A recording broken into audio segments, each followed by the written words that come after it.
This next one's for all you CarMax shoppers who just want to buy a car your way. Wanna check some cars out in person?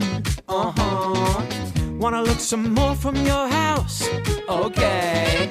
Want to pretend you know about engines? Nah, I'll just chat with CarMax online instead. Wanna get pre-qualified from your couch? Woo! Wanna get that car ASAP! You wanna do it your way. Want to drive? CarMax.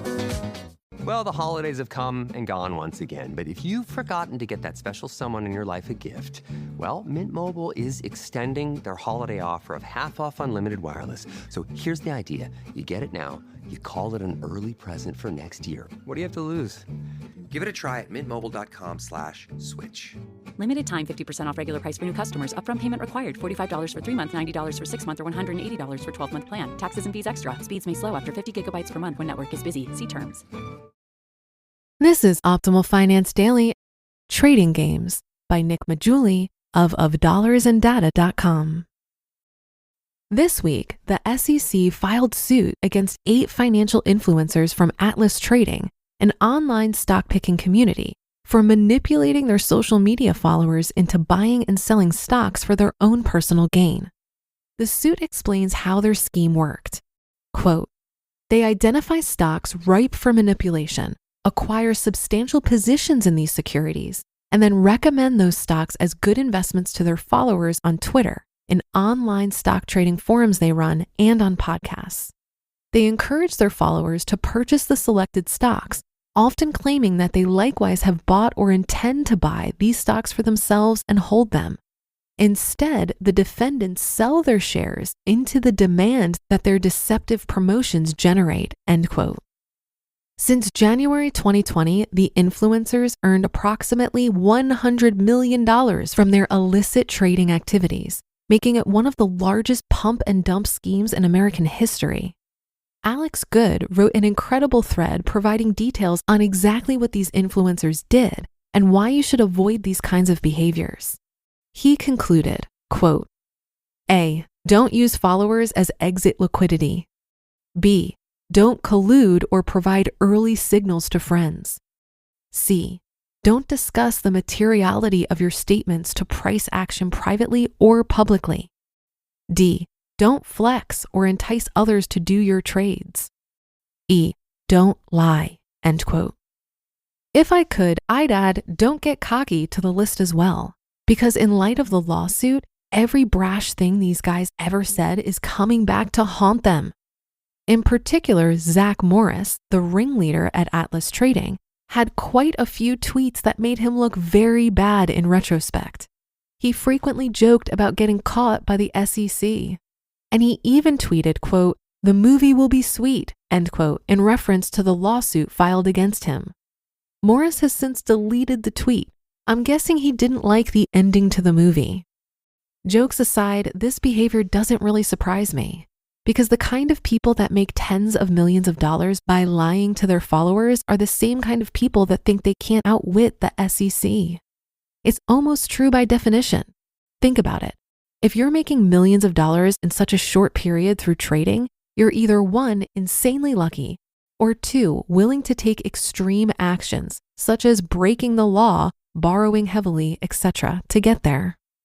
I could apply the same logic to Jason DeBolt, everyone's favorite all-in Tesla investor.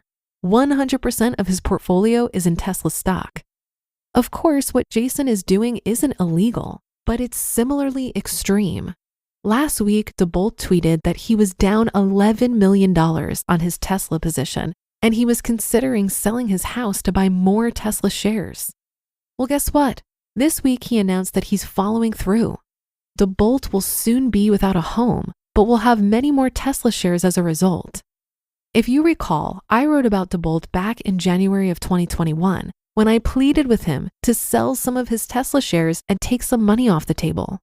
Of course, he didn't, and Tesla has since fallen 44%. I don't say this to highlight my market timing ability. I have none, but to emphasize the risk associated with his all-in strategy. But for people like DeBolt, risk is the point. It comes with the territory. That's how you get the opportunity to lose $11 million on a single stock in the first place. You have to take risk. This is why it's such a fallacy to look at some asset and think, if I had only bought back then, because if you had bought back then, you probably would have sold back then too. If you had bought Bitcoin at $1,000, you probably would have sold it at $15,000 or $30,000 or $52,000. You wouldn't have gotten anywhere near the $68,000 high. Why? Because most people can't stomach that much risk. They aren't that far along the risk-taking spectrum. But those that are the ones that can experience such returns. This is how risk works. The more risk you take, the more likely you're to see an extreme outcome, to the upside or the downside. Jason DeBolt and Atlas Trading are perfect examples of this. DeBolt took lots of risk legally and made tens of millions of dollars. Atlas Trading took even more risk illegally and ended up with $100 million. Unfortunately for Atlas, that $100 million is a lot closer to zero today thanks to the SEC. As some like to say, risk happens fast. But this isn't the only thing that we can learn from this ordeal. There's also a deeper lesson about how people make money in this business. As Jason Zweig's father once told him, quote, "There are 3 ways to get paid. Number 1, lie to people who want to be lied to and you'll get rich. Number 2, tell the truth to those who want the truth and you'll make a living. Number 3, tell the truth to those who want to be lied to and you'll go broke," end quote. While Atlas Trading was happy to sell their lies to their followers to make a temporary fortune, there are far more people in our industry that are just trying to make a living. You'll find them in far greater numbers on FinTwit. You'll find them in wealth management firms across the country. But where you won't find them is in the news. Their stories are never trending on Twitter, yet they make their living just the same. At times, it can look like the entire financial industry is filled with charlatans and frauds. However, we forget that the honest people don't make the headlines. These are the people that understand that managing people's money is a serious affair. They aren't messing around. They aren't playing trading games like so many others are.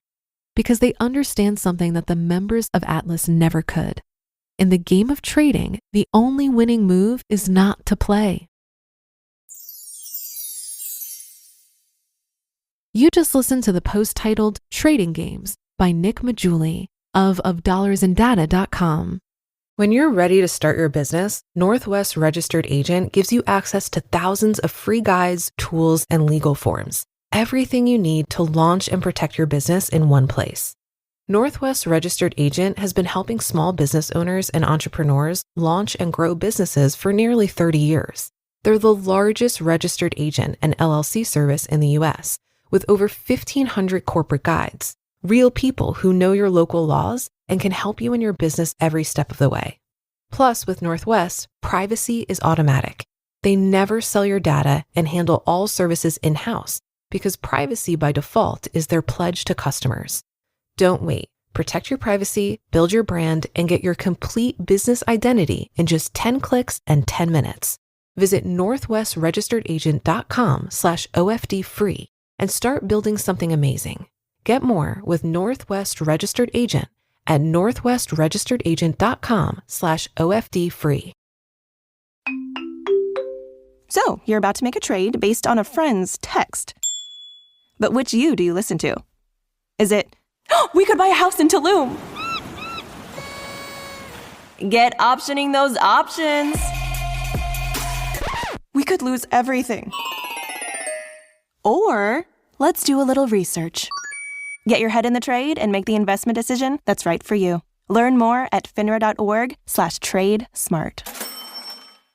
Sometimes I wonder, am I really doing all I can to optimize my investments? I've been thinking about this a lot lately with all the excitement around cryptocurrency and content I've read on stock picking. I'm someone who talks about money every day. Shouldn't I try to be a more savvy investor?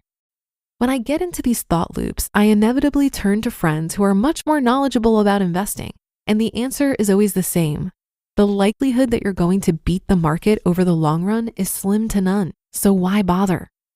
There are people who enjoy the process of stock picking or analyzing different kinds of investments, but I'm not sure that's really how I want to spend my time. I also notice that when it comes to investing, I've put a much bigger focus on how much I'm investing rather than the return on those investments.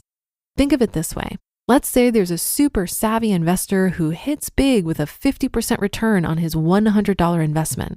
He ends the year with $150. What a fantastic return. But I'll still make out better with my market matching 10% return if I invest $150. I'll end the year with $165. I'm passive about the actual investing part, but I'm very active in the areas of increasing my income and reducing my expenses.